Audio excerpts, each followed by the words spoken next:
Šiandien buvo labai malonu ir netikėtai išgirsti iš visų pranešimų, kad mūsų tvarių mokyklų darbotvarkė, kurią mes parengėme balandžio mėnesį, tai pusę metų maždaug atgal,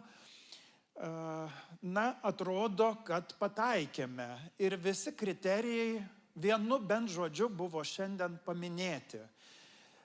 Per tą laiką paminėjo ekologijos ir menų poskyrio, tai nuo spalio 1 dienos labai neseniai mes jau esam tvarumo plėtros skyrius.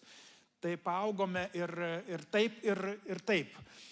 Ir norėčiau tik šiandien tokių iškilo, nežinau net pavadinti, galbūt ne abejonių, bet išklausius visų pranešimų, kiek pavyko išklausyti, kurioje vietoje mes esame. 2020, šiandien yra 2024, mūsų darbotvarkė yra iki 2030 metų, kurioje vietoje mes esame. Ir labai įdomu, kiek iš jūsų tiki, kad 2030 metais bus didžioji dalis to, ką matėm pranešimuose, kai kurios ir man atrodė dar ateities dalykas, kad visą tai jau turėsime. Galbūt kai kas išvažiuodami galvoja, kad čia ne mums ir kad tai bus negreitai. Todėl kai ką sužinosime jau lapkričio mėnesį, galbūt truputėlį vėliau gruodžio pradžioje, kai gausime tvarių mokyklų darbotvarkės įsivertinimus.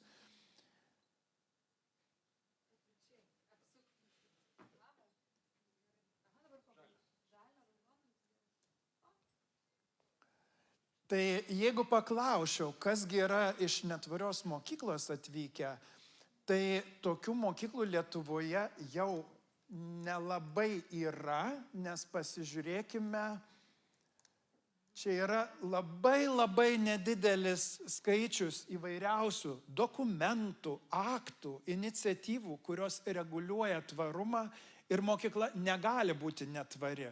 Kaip ir mes savo gyvenime esame daugiau ar mažiau tvarūs, bet mokykla gali būti tvaresnė rytoj negu šiandien. Ir štai kiek čia tų visokių dokumentų. Ir mūsų parengtas vadovas, girdėjome gražių žodžių, galbūt kai kas pasakys ir netokių gerų žodžių.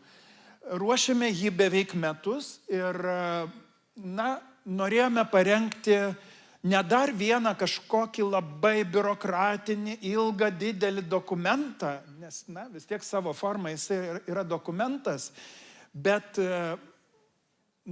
kiek įmanoma paprastesnį, suprantamesnį, bet kai sieki paprastumo, prarandi gylį.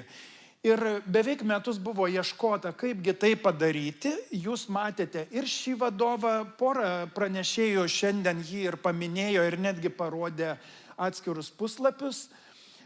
O daugelis mokyklų iš savivaldybių koordinatorių gaus ir kitokią formą Excelio lentelę, kuri yra patogesnė naudojimui.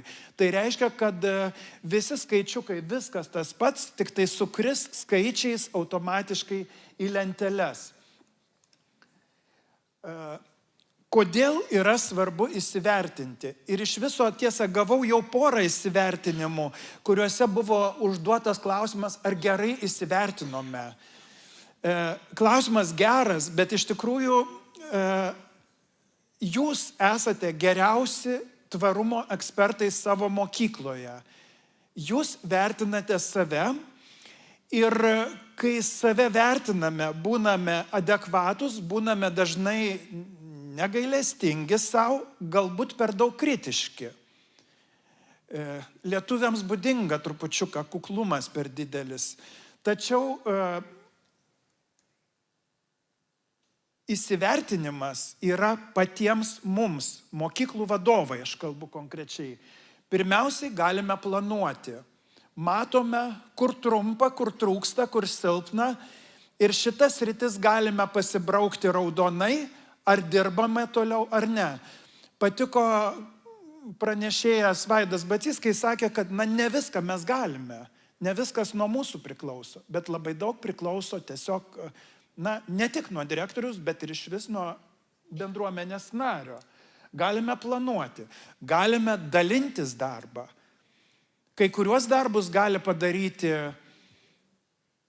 ne tik mokytojas, pavaduotojas, dažnai deleguojama pavaduotojai kaip kažkokia funkcija nauja, gali padaryti bendruomenės nariai, gali padaryti, kaip šiandien buvo parodyta, virėjos, jos irgi su malonumu įsitraukia į mokyklos tvarumo pokyčius. Galime įtraukti absoliučiai visą bendruomenę. Ir buvo jau šiandien minėta, tėvai, yra toks terminas talkininkai, rėmėjai, partneriai. Praktiškai ypač tai yra mažuose miesteliuose, kur mokykla yra dominantė, aplink kurią sukasi visas gyvenimas miestelio, bendruomenės, bažnyčia, mokykla. Ir todėl mokykloje tiesiog susiduria visų keliai. Įsivertinimas, noriu pakartoti, ne varžybos, nes daug kas dar jį atliksite iki spalio, maždaug pabaigos, ne varžybos, nėra tikslo daugiau surinkti brūknių, nėra tikslas aukštesnė pakopa. Pirmiausiai, ką pamatysite, tai jūs aišku dauguma žinote, bet įsivertinę savo mokyklos tvarumo, unikalumą ir identitetą. Taip pat aš jau minėjau, kad stipriasias sritis. Iš pirmų ataskaitų, kaip ir buvo nuspėjama trupučiuką jau, bet aš matau, kad stipriosios sritis Lietuvoje vis tik tai yra judumas ir sveikata, nes labai daug buvo dirbta per įvairiausias programas. Ir šitos tikrai Lietuva turi pasiekimų. Yra mažiau sėkmingų sričių, kuriuose dar laukia pasiekimai. Ir pagaliau vėlgi kasdienė vertybė tapęs tvarumas, kasdieniai įpročiai. Vėlgi kalbėjo dauguma pranešėjų šiandien apie tai, kad yra kasdieniai įpročiai. Ir jais vadovaujantis atsiranda pokytis, pasiekimas.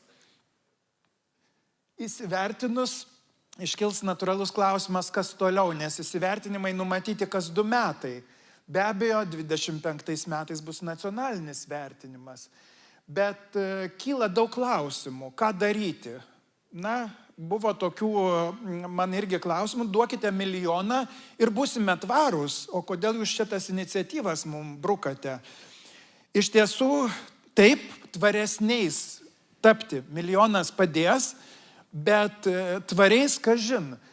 Ir todėl esame Linešoje jau sukūrę visą tvarumo universitetą vadovams, irgi buvo tokie klausimai, bet tai, mokytojams, bet vis tik tai norime koncentruotis į mokyklų vadovus ir juos pirmą kviesime į mokymus, nes mokyklos vadovas, labai nemažai vadovų vis tik tai trūksta bazinio tvarumo suvokimo, apibrėžimo, kas tai yra, kuo jisai skiriasi nuo įvairaus žaliojo smegenų plovimo.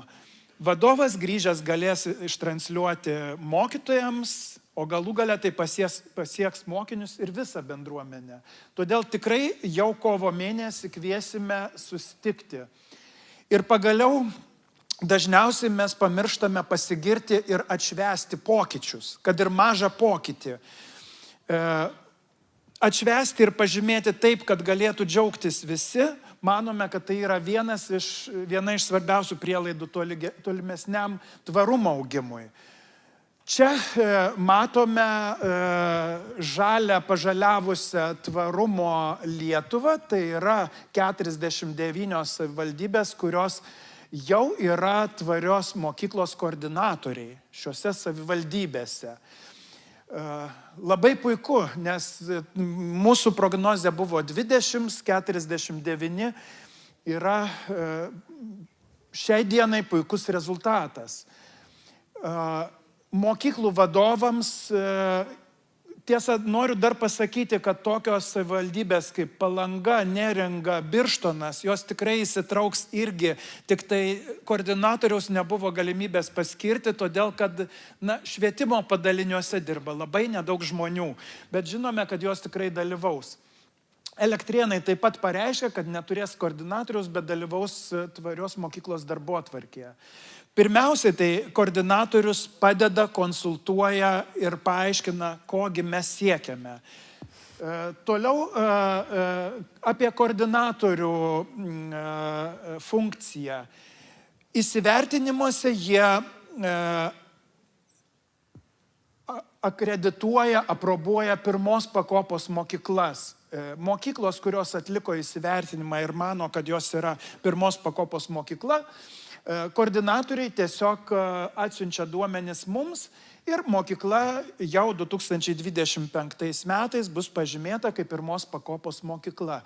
Jeigu mokykla antrai ir trečiai pakopai mano, kad yra verta, koordinatorius bendrauja, pasikalba, turi savo nuomonę, ar mokykla gali siekti, ar galbūt jai dar reikia ūgtelėti, ir teikia nacionaliniam vertinimui, kuris bus atliekamas jau Linešos 25 metais.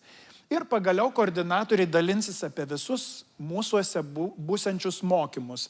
Kai kurios savivaldybės jau kvietė mus, kad atvažiuotume į savivaldybės, galbūt susirinktų kelių savivaldybių mokyklų direktoriai, vadovai. Ir ten tikrai mes pasiruošę atvykti, pristatyti darbotvarkę tvari mokykla, tik tai planuojant iš anksto. Štai kaip viskas vyks. Lapkričio 8 Lineša gaus pirmojo įsivertinimo rezultatus, kurio mes labai laukiame, nes išvysime Lietuvos mokyklų įtraukti skaičius ir dar maždaug 2-3 savaitės padirbėję galėsim pasidalinti tiesiog viešai su visais ir pamatysime bendrą vaizdą. O sulaukę vėlyvo pavasario ir Liepos vyks vertinimas, kuris aktualus jau antrai, trečiai pakopai, nes jis bus trupučiuką sudėtingesnis. Kaip tai vyks antrai, trečiai pakopai? Be abejo, vyks interviu, pokalbiai ir tada vertinimas vietoje, ir taip pat vertinimo rezultatas jau link 25 metų rudens pamatysime tvarumo lyderius. Aš nebejoju ir netgi žinau mokyklas, kurios tikrai vertos, beje, kas nežinote, tai mūsų yra pirmoji, antroji, trečioji pakopa, tai bruknių skaičius, 1, 2, 3 bruknės ir Lineša su bruknių krepšeliais ar kažkaip kitaip tiesiog pasveikins ir galbūt yra mūsų planuose ši konferencija žymiai platesnėme kontekste ir ten bus įteikta apdovanojimai bruknių. Ir kodėl mes suskaidėme įsivertinimo vadovą į 8 sritis, kai visi puikiai žinome, kad holistinis tvarumas kitaip negali būti suprantamas. Vis dėlto įsivertinti, inventorizuoti, atlikti mokyklos tvarumo auditą yra patogiau, žinant ne tik sritis, bet ir smulkius kriterijus.